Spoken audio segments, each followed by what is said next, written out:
Should people stop bashing Paul George? No, it's not bashing, it's truth-telling. And by the way, Doris Burke was truth-telling too. That's why I said I wasn't going to blame their loss on his missed free throws, just like I'm not going to blame the Nets' loss on Kevin Durant airballing a three. Because, yes, he played all those minutes and he had carried his team and he was exhausted and he missed the shot. Same thing with Paul George. She pointed it out. He's been carrying his team, or at least leading a team in the absence of Kawhi. He's played more than anybody else. He plays both ends of the floor, and he missed some free throws. That's not the only reason they lost that game. So she's right about that. She's telling the truth. But people are also telling the truth, like I will right now when I say normally Paul George plays at a certain level in the regular season. Not quite MVP level, but it ain't just a run-of-the-mill all-star either. It's an all-star plus level. And in the playoffs, he's usually worse than that. Actually, in these playoffs, even when his numbers aren't great, I think he's taken strides in the right direction. Still, would I say he's as good as he normally is when the pressure's not on as much? No, I wouldn't. And was I surprised that he missed the free throws? No, I wasn't.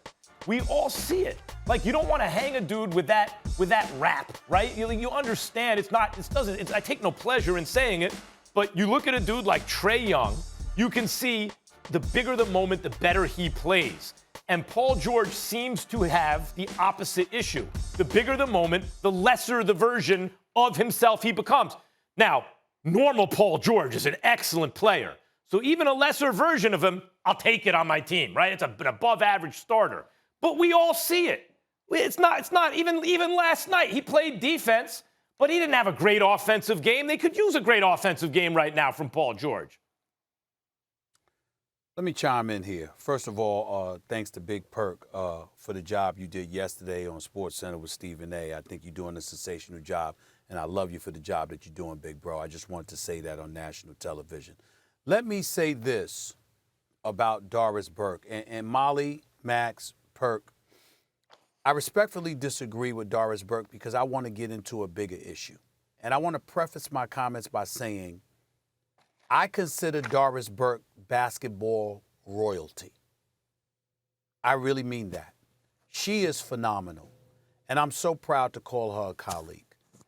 I will say this respectfully why I disagree with her, because I think that her comments ventured a touch away from just the game, and I think it assisted the mindset and the thought process that has some of us spectating basketball looking at a lot of these dudes as soft mentally. The reality of the situation is clear. These players are the best basketball players in the world. We all know that. When we're evaluating them against each other. We're saying, excuse me, we know you better than any average Joe out there. But as we evaluate this game, we're dissecting and deducing who you are, what you're worth, and what you bring to the table because it all comes with the game. There's millions of people that want to play basketball.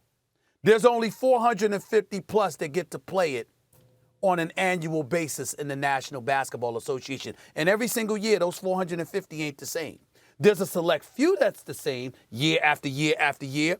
But there's a lot of changing parts. Why? Because there's somebody on the come up that people feel are better than you are. And they're the ones that get the check. And they're the ones that get to ride first class. And they're the ones that get to live in 5-star hotels as opposed to being in the G League like Big Perk was explaining to me yesterday on 8 and 10-hour bus rides, living in Motel 6s and Western Inns and all of this other stuff. The point that I'm trying to make is that as you break down and you dissect a player, you're talking about what they bring to the table against their contemporaries. And that's what elevated the profile of the sport, which enables them to get paid the millions that they get paid. And for us to get paid what we get paid. And for the television networks and the league itself and everybody to benefit monetarily in an exponential fashion. This is what comes with it. And so when you get on Paul George and you say, excuse me, you missed 2 free throws. Why is that significant? Because you shoot 86.8% for the season. Your career 84.8% free throw shooter.